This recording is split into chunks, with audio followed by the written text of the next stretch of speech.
All right, this is Clint from the Doorway too, hanging out with Mike from Sullest. How you doing tonight? How's it going? Good. Yeah, it looks like you're as cold as me right now. So that's like that. Yeah, balmy 20 degrees. Yeah, I guess we're sharing it. Rhode Island and Texas are both having awesome weather right now. Yeah. Winter. So why don't you tell us a little bit about the band and how it came to be? Sure. Sullest was a project I started kind of just writing on guitar. I'd never really played guitar in a band before, so it was kind of like a new endeavor for me. And about a couple of months into that, another friend of mine who is also a bassist by trade, I told him, I got some riffs kicking around. I'm trying to start a new project. Would you be interested in playing guitar? And she was like, yeah, okay. So the first about year of the band was just us kind of learning to play guitar better than we currently did. And after that, once we got about 2 or 3 songs down, we were like, all right, this is solid enough. Let's get a drummer. Let's get a bassist. Let's flush it out. And that's when we added Neil and John. And since then, it's been pretty great. Cool. So I kind of want to ask how the hell you mixed all these styles of music together, because it's one of my favorite bands lately right now. That's why I wanted to do an interview. Like I've been listening to your album a shit ton, just because it reminds me of my youth of the 90s, and then it reminds me of the more kind of modern hardcore kind of noise rock stuff that I love too. But awesome. How did you mix this fuzzy indie rock, post metal noise rock, all in together and make this sound? It kind of started from a playlist I made for myself that was just kind of I don't know, I would normally just play it when I was driving around smoking weed, but it was sort of like a mix of a couple of different things. It was stoner metal, Torch, Big Business, Carp, and then it was some of the kind of Philly / festy, kind of, lack of a better word, emo bands like Glockamora, 1994, Dikembe. And then there was also some alt rock on there, some Quicksand, Archer's Loaf, and stuff like that. And I just found myself listening to it all the time, not just when I was driving around smoking weed particularly.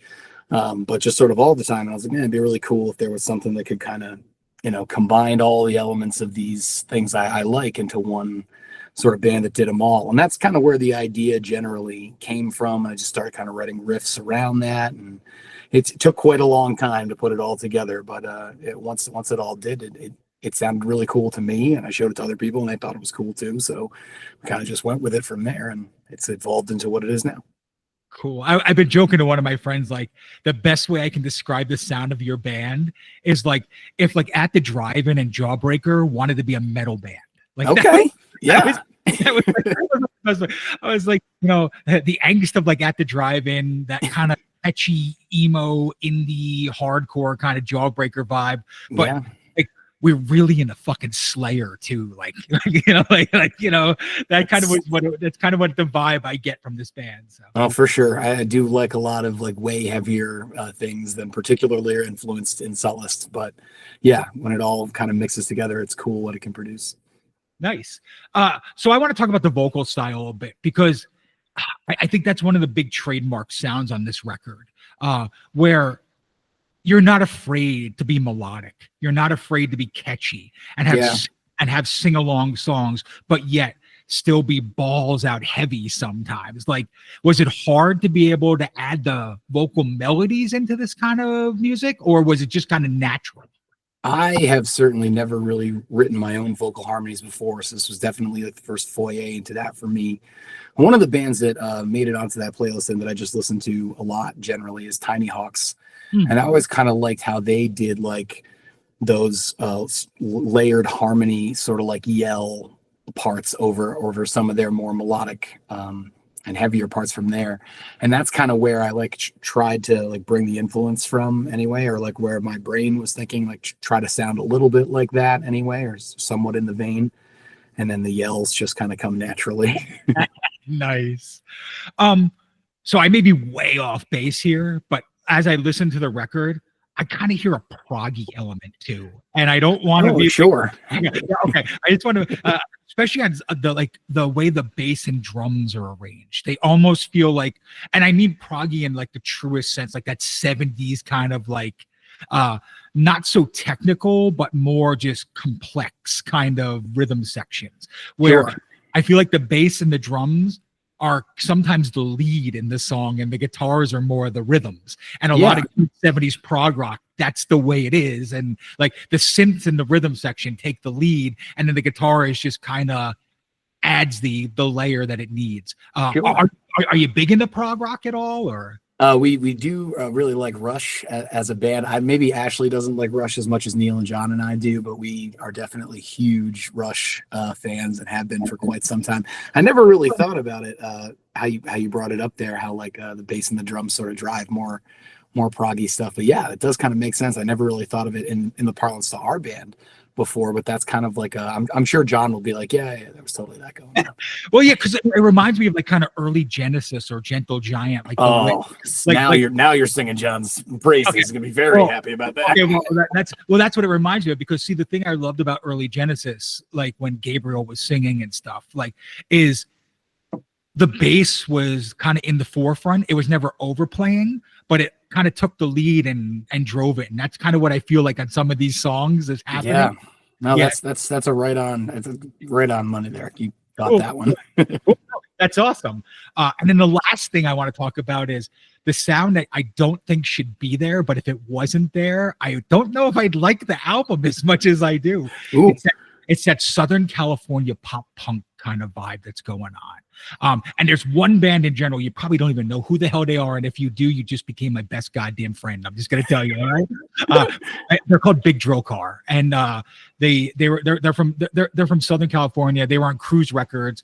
They kind of remind me of like All or the Descendants kind of, but make it more melodic, less like hyper punk and more melodic, like Southern California. Like they call themselves like surfy pop punk. And that's the kind of thing I wanted to talk about, was like, there's like this upbeat surfy kind of SoCal vibe to a lot of the songs. There's two songs I'm going to talk about that are my favorite in a bit. We can really dig into them. Sure.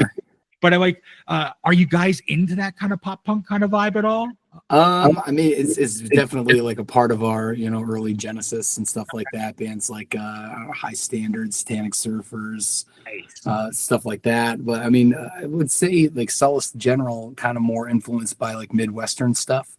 So like Dillinger 4 was a big draw I took from this band. They were a huge influence on me growing up, and still really love them. I went to see them in Boston when they came with Painted Black recently. Actually, Neil and John and a whole bunch of us came along too. It was a really good time. Nice. So before we start getting into the nitty gritties about the album, how the hell did you hook up with Armageddon? That's the first question I got, because you are the most left of center band on that label at all possible.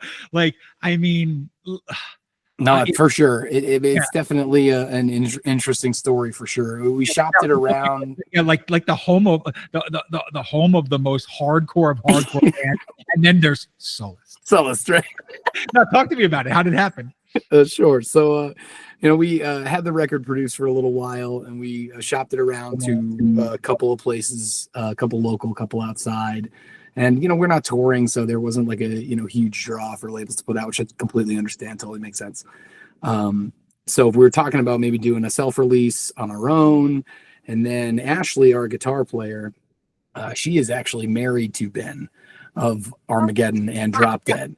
So so they were gonna originally start like their own side thing and like do it as a release. Like, oh geez, sorry, my cat decided to. Oh no, the cat is more than welcome. I love let him hang out. There could be a few more joining us at any time, but so they were gonna set up like their own side thing and do this and maybe like some other stuff that they thought would be interesting, and ended up being a big headache. So Ben was just like, you know what, I think we could just put it on Armageddon and that would be cool. It was so important to us to make sure that like that was on the level. We legitimately had a meeting with Ben like after he said that he would do it, and we were like, listen, are you sure?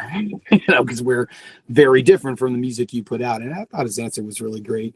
And it's he said that I love doing work with friends, and Ashley is my best friend. And I was like, that's truly wonderful. So, I mean, he's been amazing to work with. He helped us get everything that we wanted. So we were, beyond thrilled to work with him, and just to be on the label in general is such a huge thing. Like, I've been going to the record store since I was a teenager, talking to Ben about music and stuff. So the fact that he, you know, felt positively or strongly enough about like what we had put forth to want to be a part of it was really, really cool. Nice. So just kind of, we have kindred friends then, because when I lived in Rhode Island from the 90s, like the early 2000s, Bob and I from Drop Dead hung out for an entire summer together. Oh, So, awesome. like we literally like were best buds for an entire summer. One of my best friends went away. He came to see one of my bands play live. We started talking one day, and then it was like a 5-month like buddy like jaunt. Like we went everywhere and did everything together. So I was gonna ask you if Ashley was the Ashley of of Ben. So I was like, there we go. That all makes sense because so it's a little world that we're in here. So that's very cool.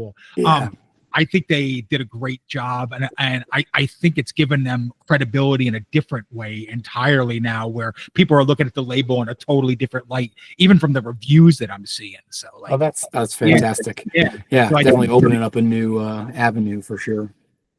So, I'm going to ask you because it's always hard. If someone was to ask you how to describe Sullest, how would you do it for someone that's never ever heard the band before? Well, I mean, that's kind of why we came up with the moniker stoner punk, because it's just like, all right, that feel like that kind of like hits, you know, on most things that are going to want to describe us anyway. Like it's heavy, it's fast, it's catchy at times, you know, but I pretty much, I never really give anybody or expect much from anybody coming in to see the band who's never seen us before, has never really heard the band before. So I feel like there's enough for people to like, for like most of our stuff, like even unless you're like pretty, you know, hard line with the things that you like, which is fine. But I feel like there's, you know, any discerning fans of music essentially could find something to enjoy, hopefully, in the Sullest song. Nice. So now we're going to get into some of the deeper stuff right now. Sure. So there's 2 songs that I want to talk about in general. These are 2 songs that I think have made me fall in love with the band. So this is why I want to talk about it. So the first one is Windows 95, 94. All right. Not only being a computer nerd as a kid and still a computer nerd today, I'm an IT manager for a web hosting company. So and still making music and stuff too. But I think the reason why I like this song the most that I do is it's got a sing-along chorus that should never be a sing-along chorus. Right. All right. But like every time I hear it, I sing it for 30 minutes after I hear it. It's like in my head. It just drives. So kind of talk to me. How did that song come to be? How was it created? How do you guys feel about the song overall? Sure. It was definitely, you know, being from New England, people, I don't know if it's just like a regional thing or if it's an everywhere thing, but like with time, I feel like people get a little bit jaded and upset about like the state of things and like, oh, you know, my favorite venue's not here anymore. That sucks. My favorite band who I loved forever doesn't play anymore. That totally sucks. And like, it kind of gets stuck in that like, man, everything around here sucks kind of vibe. And it's a very ever present feeling with a lot of people from around here. So it's in no short supply, that kind of feeling of like, oh, the good times are all that we had, like they're over now. And this is what we're left with. So like, I didn't want, I really, you know, found disdain for that after a while and just being like, well, I mean, you know, life is what you make of it. So like, you're going to sit around and say everything sucks, then yeah, everything's going to suck. But I mean, if you're going to go out there and try or like do something different or try to change your life or something, maybe it won't suck as bad. So, I mean, it was a big theme in this record, was like not turning into like a shitty version of yourself as you get older. Like, even though things are tough and, you know, they're not necessarily maybe the ideal of what you thought they would be, they're still really cool. Most of the time anyway, hopefully. But you know, you should celebrate that and give thanks for that and all that kind of stuff. Cool. Awesome. So the other song is Susquehanna. And the reason why I love that song is it literally feels like it should have been on like a Discord or Revelation Records comp back in the 90s for me. Yeah. Like, it felt like, but that's what I felt like when I used to buy those compilation records, just because I knew the label and I was like, there's going to be 5 or 6 new bands that I'm absolutely going to love. And I've never before. I feel it's got that kind of vibe. So kind of talk about that song as well too. Sure. That's actually one of the oldest songs, the oldest song that we play on the record. It was on our demo as well, but it's a really great song, and I really love playing it. We actually practiced last night, and we hadn't played that particular one in a while, and it was like a jam kind of playing it, like it always is. But yeah, that song, that's actually about my uncle who used to work on radio towers for a radio company out in Pennsylvania years ago. And I always thought it was such a cool thing to be able to get to do in a really cool area of the country. My mom is from central Pennsylvania, so I've spent a good amount of time in central Pennsylvania throughout my lifespan, like Lehigh Valley and off Susquehanna River. York particularly is where everybody's from. But yeah, after spending a lot of time out there, I grow atavistic for it, and I always had a great love for just the scenery and the mountains and the people in that area. So that was kind of like my little love letter to that particular area and to those particular memories of my uncle that he shared with me. Cool. And so I'm going to dig a little bit deeper into that. So the lyrics on this record are thinkers a lot of times. Like they're at base level. You listen to the song, okay, I get it. Like I got that it was like about like the someone working for radios and like for radio companies or working radio towers. But there's a deeper meaning in what's going on there for sure. Like I said, and the other songs that I'm listening to, not so much angst, but sometimes a feeling of lost or like a wanting of the past, or even sometimes in a couple of the songs I heard, it's kind of a hopefulness, but a cautious hopefulness on things as well too. When you're writing these songs, are you making sure that there's multiple layers in the lyrics, or is it just whatever you're feeling at that time comes out? That's kind of the way. Yeah, it's very rarely planned when there's a double meaning like that. It's sort of that more kind of like happens or sort of happens happenstance a lot of the times, and I'll be like, oh, hey, that's a cool comparison I can draw there. I didn't particularly see that. And sometimes, but I mean, other times, most of the time, it does just come out of something natural. They had a really great relationship, my aunt and my uncle, and they had a bunch of kids, and they were together for a very long time. He passed in 2022. And then she passed in 2023, I believe. So it was definitely, the song had been written already, but it definitely took on like a kind of a different layer after they had passed. But yeah, I just really kind of wanted to celebrate like that kind of moment in time there between them two, like, and then also the area and the scenery and stuff like that. But yeah, that particular one was just really, particularly about my uncle and my aunt and their relationship. But yeah, definitely I can see how it can harken back to that, like feelings of the past, and then like wanting for the past and stuff like that. There's definitely big themes, all of that all over the record for sure. Oh, awesome. So when you're recording the record, do you have the lyrics first, the music first? Is it more rhythms that you're writing? Is it more kind of melodies? Like how did the record come to be the way it is now? Sure. Primarily we're a music first band. Like 9 times out of 10, that's how it's been generally in all of my history with music and all of my relationship with writing music and stuff like that. I just always find it easier to feel good to do it that way. There's definitely times where I could have like a melody in my head, like rhythm in my head or something, especially when I'm writing the vocal harmonies now. But definitely, I'm really not great at doing that just out of nowhere and then like sort of matching that with lyrics. So it's always been kind of easier to build the riffs. So yeah, I generally kind of like build riffs and then I kind of match parts of those together.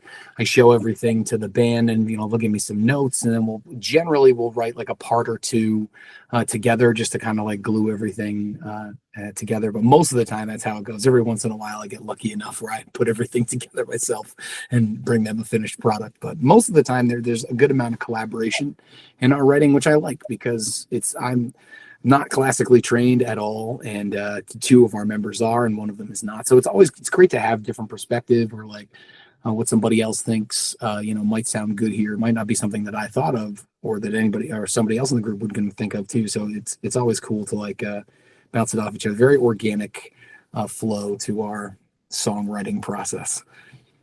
So the band members come from a kind of a very eclectic background, from what I was reading. Like, it looks like you guys have been making music under other bands and other things for quite some goddamn time, right? Yes. Like, yeah. I'm 52, so I kind of get it. Like, you know, like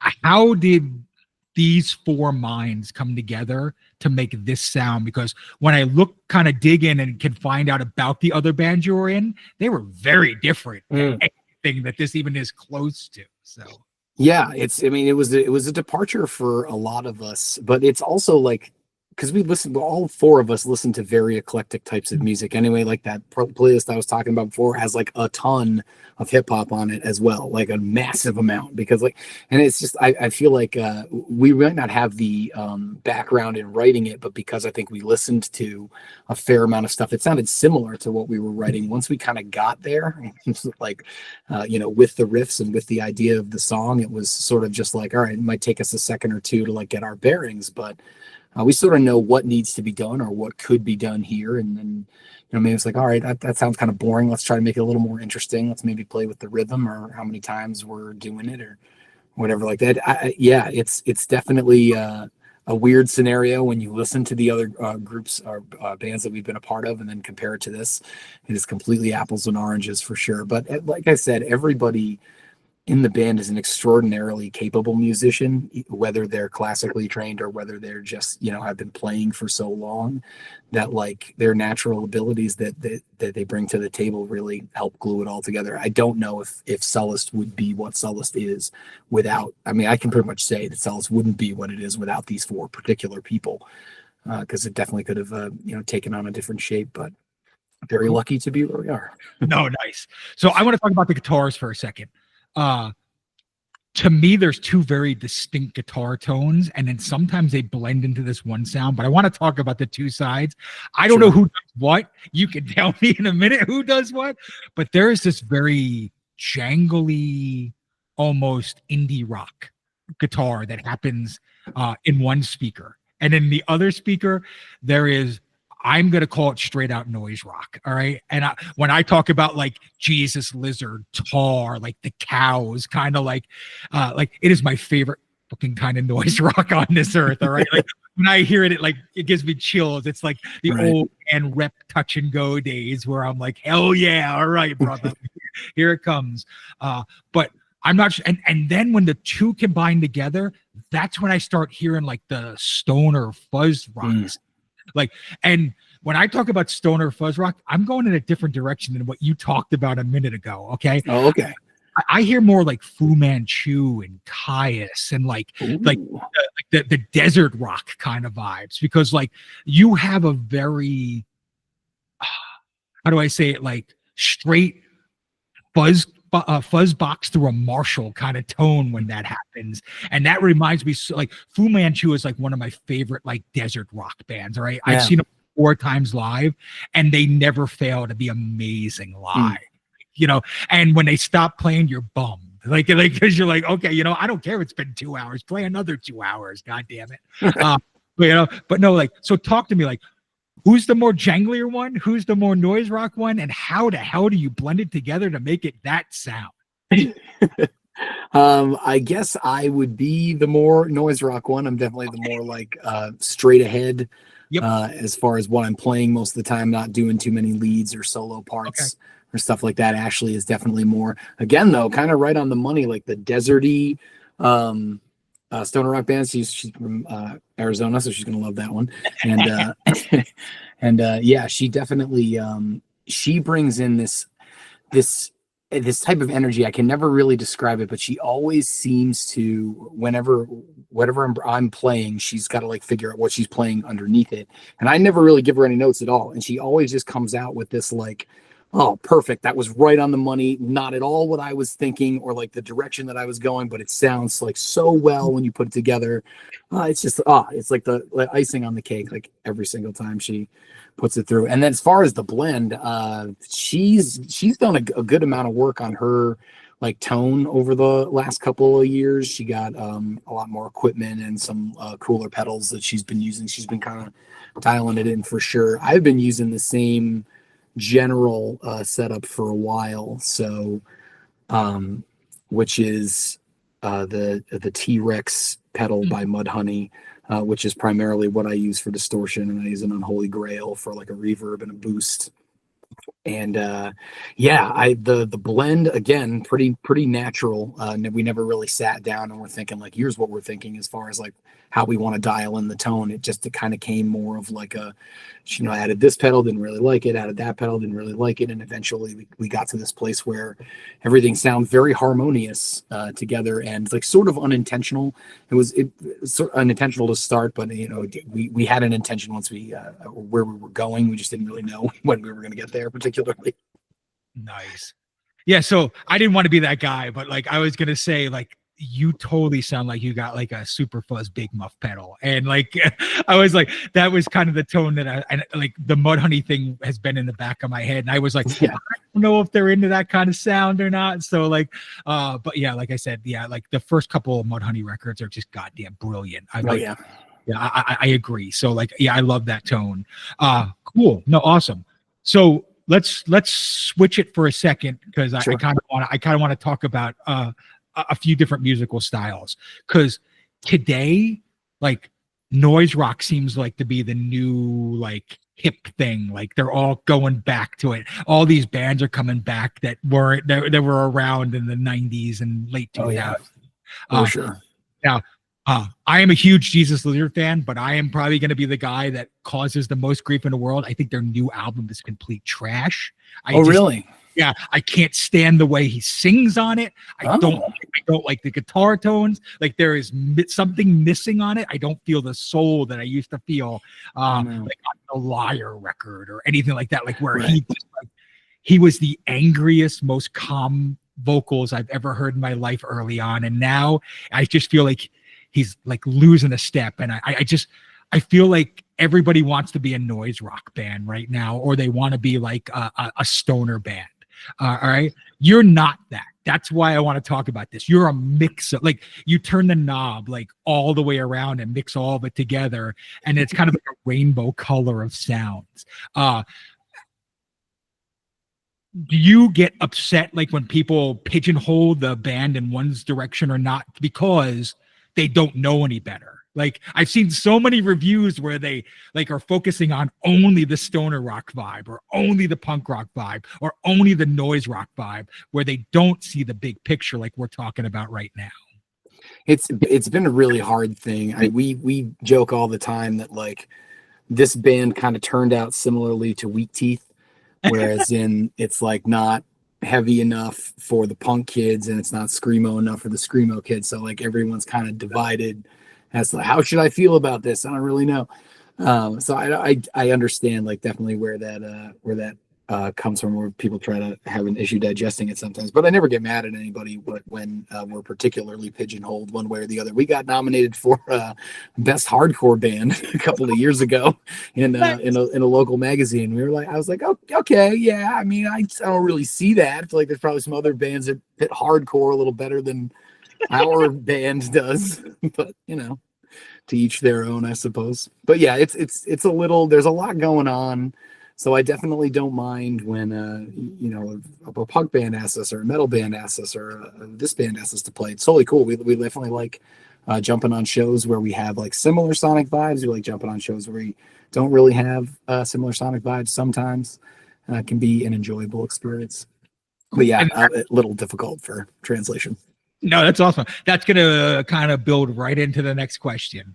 I was going to say, live, how is Sullest different from the record? Like, am I getting the exact record, or are you guys just a wall of noise live? Or are you more poppy live? Like, I could see both sides of it. That's why I'm saying, like, I could see like, fuck, we're just going to turn the pedals up to 11 and just go, like, or, what, we're going to show our more melodic side because we're really good at it on a record, and now we can do it live even more. So you tell me, like, what's the live version of the band versus the album itself? Well, when we did the album, even the engineer was like, aren't you going to go back over and like do, double tracks for the guitars, the bass and stuff like that? We're like, I'd rather sort of like the interpretation of the record, rather what you hear there is what you're going to come and see when you see the band. So like, I didn't really want to add too many flourishes to it and stuff. I like to let it like kind of stand on its own, which I feel like it does pretty well. So, no, that's awesome. So, pink and green vinyl. I want to talk about this. This is the most divisive or diversive kind of colors of records that you could even have. No, I'm with you. Okay, like I said, one of my most favorite grindcore bands in the world have a neon pink album, and it's beautiful. So I'm not saying it's not. Like, anytime you can cause people to double take or think, it's great. But so if you had to pick one between the pink and the green, which one would you pick and why? Well, pink was actually my suggestion for the vinyl color, so I think I would have to go with the pink at the end of the day. I just thought it would be cool to have like a clashy color to go along with it, and I thought that matched pretty well. So yeah, obviously I enjoy the color myself. That's awesome. That's fantastic. The band very much has a pink sound. I'm not gonna lie, man. Oh yeah. I like that rainbow of sound. You said before. That's very true. Yeah, that's what I'm saying. Like, pink to me always reminded me of like the angriest and the happiest at the same time. So like you that's exactly what Sullest is doing. Fun sounding songs about bummed out themes. That's kind of what we're going for, you know. There you go. And you scored gold with that one. Laser. Yeah. So if you guys weren't doing music, what the hell would you be doing? Great question. I always wanted to be the chairman of the federal in the FCC. I mean, the Securities and Exchange Commission. Sorry, the SEC. That's what I always wanted to do back in the day. But yeah, they probably wouldn't want me doing that nowadays. No, that's music is everything that I want to do. It's pretty much what I wake up wanting to do every single day. So in some capacity or another, I think I would be involved in it somewhere. I was always kind of involved with performing, even from like a young age and stuff like that. And I got away from like theater and acting and stuff like that. And once I found this, and it's kind of always been there since then. So I'm actually not sure what I would be doing if it wasn't for music. Very little. That's probably a good answer. Absolutely fair. So have you gotten any feedback from live shows, reviews, I don't care what it is, that have shocked you in a positive way that you did not expect that you would be getting for this record? We got a really great review from our demo. I haven't really seen too many particularly print reviews. I mean, yours actually was the first one that we all really saw together. But I know there's some other stuff out there. I haven't particularly looked through it all yet, or I've been checking, but I hadn't seen anything recently. So now you mentioned something, I got to go sniffing around, see what's out there. But yeah, I don't know. I kind of expected it to be a little bit of a head scratcher for folks. So I mean, we were all really proud of how the record came out. So I think at the end of the day, that's really the most important thing, for us. So if everybody else likes it, awesome. If everybody else is a little bit, weirded out and needs to spend some time chewing on it to figure it out, I totally get that too. I'm right there with you. Like, let us know what you thought when it's over, I guess.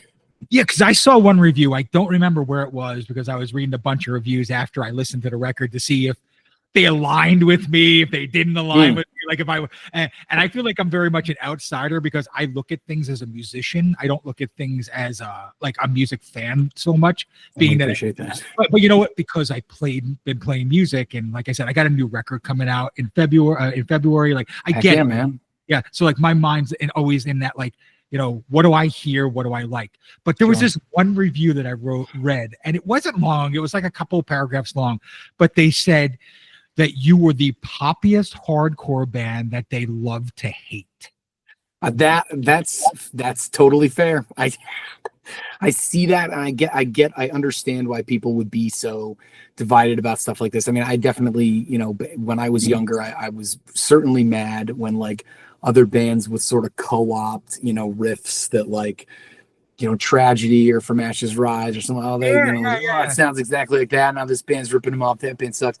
So like, I get like that kind of protectionist feeling about like the music that you come from or the music that you like identify with. And I'm sure there will probably be some folks out there that we do ruffle some feathers for. But I mean, I always thought, that's how things evolve. The idea has to change. The influences have to change. Sometimes it might not always be, what sits on best on everyone's palate, but it's always gonna be evolving. Yeah. So, eventually you'll find something in that evolution that you like, and it might be us, it might not be us. That's totally cool. You know, however the chips fall, I guess. That's cool. Is there anything that's ever off the table sonically for Sullest? Like, is there something that you would never add? Because listening to this record, I'm gonna call bullshit if you say it. Because I don't think there's anything you wouldn't add into a record. Yeah, I mean, probably not. It's definitely not something we've ever sat down and been like, let's make a list of things that we'll never incorporate into our sound. Oh, here comes another cat again. Yeah, pretty much whatever. You know, if there's something there that adds the right type of element to the song at the time, I'm not necessarily standing in its way. I suppose. I guess I don't. I guess I don't think there really is anything that I would particularly shy away from. Maybe banjo, but I can't even really say that because I've never really spent a lot of time with a banjo. You know what? I'm going to say Godspeed You Black Emperor can put banjos into songs. You can put banjo into songs. Right? All right. That's all I'm going to say. It's all right. Yeah, no, absolutely cool. So outside of music, when you're not doing music, what stuff do you like to do for fun? Like like I told you, I'm into nerdy stuff too. Like I'm into comic books. I go to Comic Cons. Like I do. Yeah. So what do you like? I'm a huge VHS collector, as you may be able to see by the I can see it. me. Yeah. I do collect comics as well. I like to play Magic from time to time, for sure. You may have caught a few references to Magic the Gathering in the record there, peppered in throughout. I also enjoy to like make visual art too, painting and digital art, some stuff I've been recently getting into. I've been having a lot of fun playing around with that. Pretty much anything creative, anything where I can use the stuff up here. Yeah. Very cool.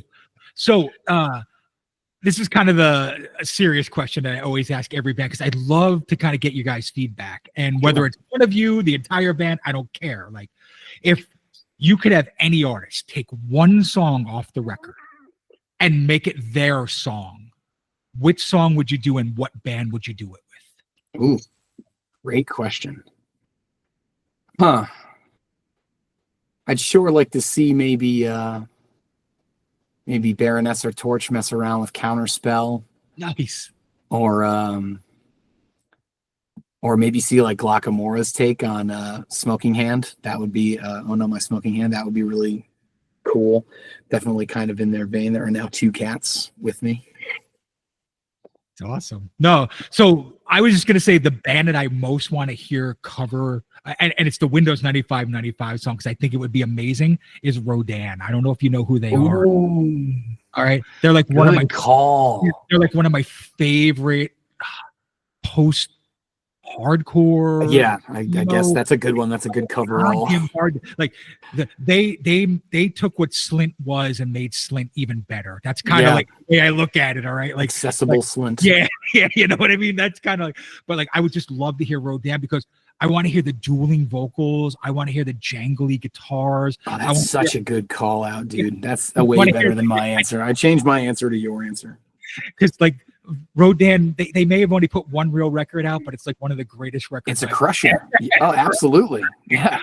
Like, I mean, yeah, their Peel Session record is great, but like Rusty is like, I don't know, Rusty man. It might be one of the most perfect records I've ever heard. So like, cool, man. I'm glad you feel the same way I do. Yeah. I've never heard anybody bring that band up before. That's super awesome.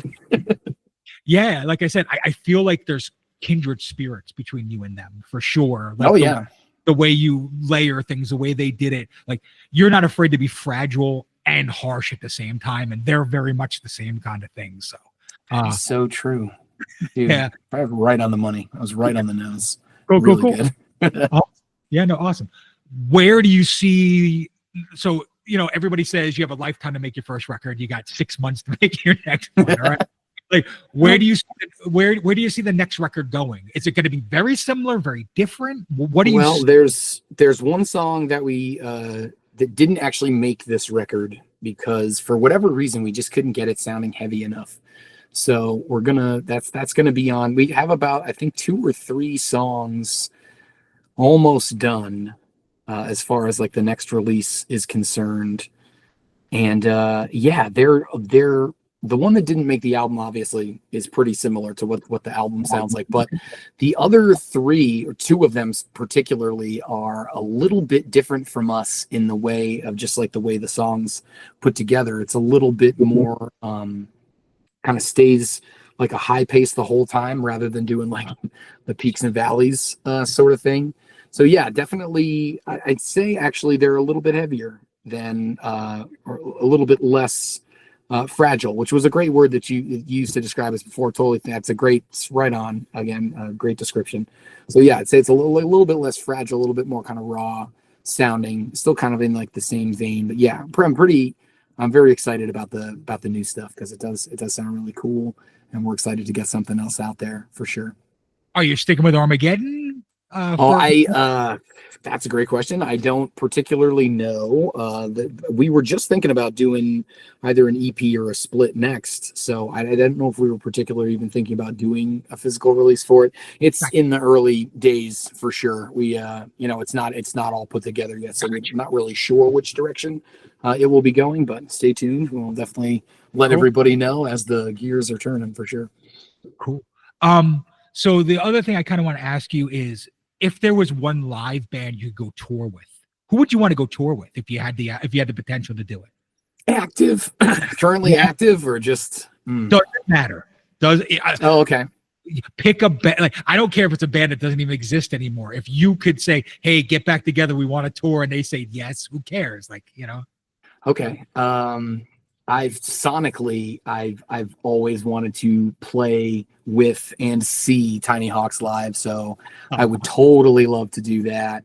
But just for the love of being on the road, I would absolutely love to do a run with Timeshares, which is some friends of ours from upstate New York, just because they're wonderful humans and hilarious and a lot of fun to be out on the road with. So if I could pick somebody personally, it would definitely be those guys.